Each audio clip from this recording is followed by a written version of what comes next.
Hello Tubesters, it's me Gav and welcome to another one of my videos. I just wanted to give you a reveal finally of the T28 build and diorama I've been doing in a small vlog form, probably 3 or 4 videos, and I did a quick show and tell of the beginning of the base of the diorama a few days ago. Well, I cracked on with it over the weekend and it's finally done and dusted. The worst part of it, in my own opinion, is obviously the outside. I didn't use balsa wood that Plasmo uses. This video was all because I'd been watching his things and I'd fancied having a go myself. And I really should have just bought the balsa wood off eBay and done that. I used old cork flooring tile, well, not old, but cork flooring tiles that I keep in my stores, just for use on basing and things like that. And it's just too thick. It caused too many problems. I rushed at it and nothing met up. It's just awful. But I'm not going to take that away at the moment. I probably will get some thin balsa wood and reapply it around the outside because I intend to use the diorama itself. Once it's done, the tank is only just roughly stuck on with some mixed PVA and some of the snow effects mixed in with it to make like a mud, and I put that round the tracks and that's just anchored it slightly. The figures are only just placed on. I'm going to use those. The idea is I didn't have a lot of money to throw at this, and I've more or less recycled everything, and including the figures and that. The figures will be used on other Soviet World War II tanks at some stage, should I make any. So if you'd like to join me at the bench, we'll have a look at this T28 1:72 scale T28 Soviet tank from around the time of the Barbarossa in the first winter. Is one of the last few T28s holding out around the Leningrad front, and so it is what it is.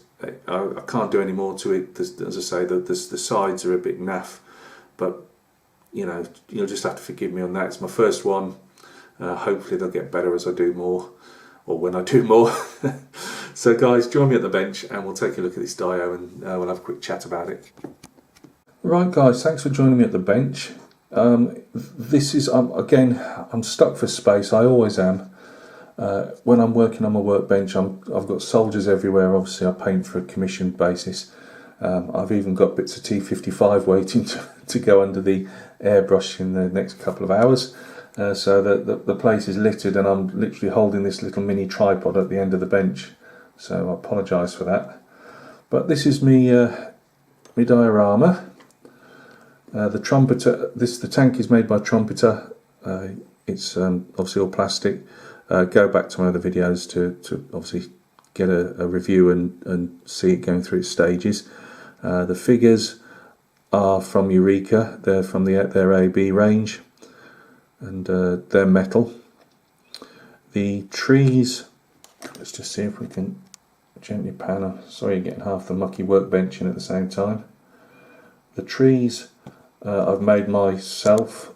They are barbecue skewers, drilled through, floral wire gone through, and then white glued, and a couple of layers of different sizes of static grass. Use my static grass applicator, and just then gave them a spray over like a frosting, really, just to give them a more winterized look, and then put some wet snow from Vallejo, wet snow effect on top, again just a bit gently, not too over the top. The little tufts are made by myself with, again, my static grass applicator. The snow effects itself is just the powdered snow. It's a bit on the big scale for this, and it's done this is from Woodland Scenics, and it's done what I've heard it does, which go like a yellowy colour, but I'm not changing that now. It was probably a bit overkill for the size of the actual tank itself, but again, it's the first one, so it's a case of doing what we can do. The mud that I've used, I mean, it's actually the snow. I've got a big, what I call a sweet jar of this woodland scenic snow effect. I'm never going to use it all in a million years, but it does make really nice mud when it's mixed with PVA and a bit of acrylic paint. I don't use the Vallejos and stuff for that. I've used obviously like a cheap artist one. Let's just see. I've put a bit of snow effects and mud around the tank. That's usually on this particular type of tank. I've seen photographs and it does tend to pile up here, so that's what I've tried to replicate. Put a bit of snow on there as if it's, you know, it's been mixed up and churned around. I didn't want to go overkill. You notice that the soldiers themselves are very neat and tidy. They obviously haven't got any snow on the boots and that's just again because I'll probably be using them again somewhere, so I didn't particularly want to you know, put stuff on that I'd have you know, right game trying to get off. Put a bit of in the ditch. The ditch wasn't massively spectacular, it didn't really work well, but that's supposed to be an iced up drainage ditch. As I say, I don't think that worked massively well. I'd probably do something different with that in future.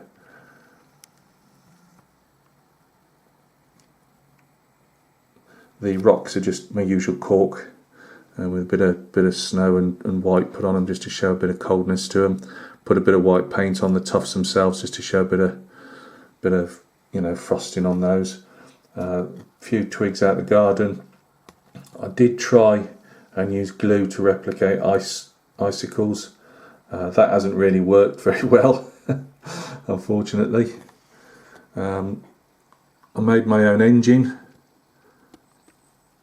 Again, it probably would be higher up, not so low down on the engine deck than I'd have thought. But I made up my own engine just out of scrap bits and pieces, just to give something to. I wanted to lift this hatch up at the back.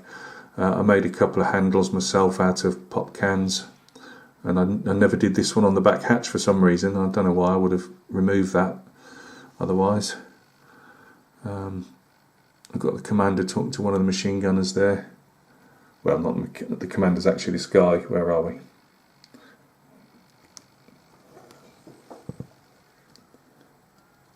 This guy here, he's just been placed there again. But this is my first scale tank of any description for, was it 30 years? I don't know, something like that. So I was actually pleased with how it came out. There's lots of things I probably would have changed, you know, and done something a bit different. But I've opened the machine gunner's hatch. I've opened the commander's hatch. Commander's hatch is in no way round, which I'm really annoyed about. Plasmo actually filled his and then redid it, and he made the hatch. He made a copy of the hatch, I believe, and that would have worked a heck of a lot better because you know, mine's just ended up a bit lopsided, which is a bit of a shame, but never mind. Is there anything else I would have changed?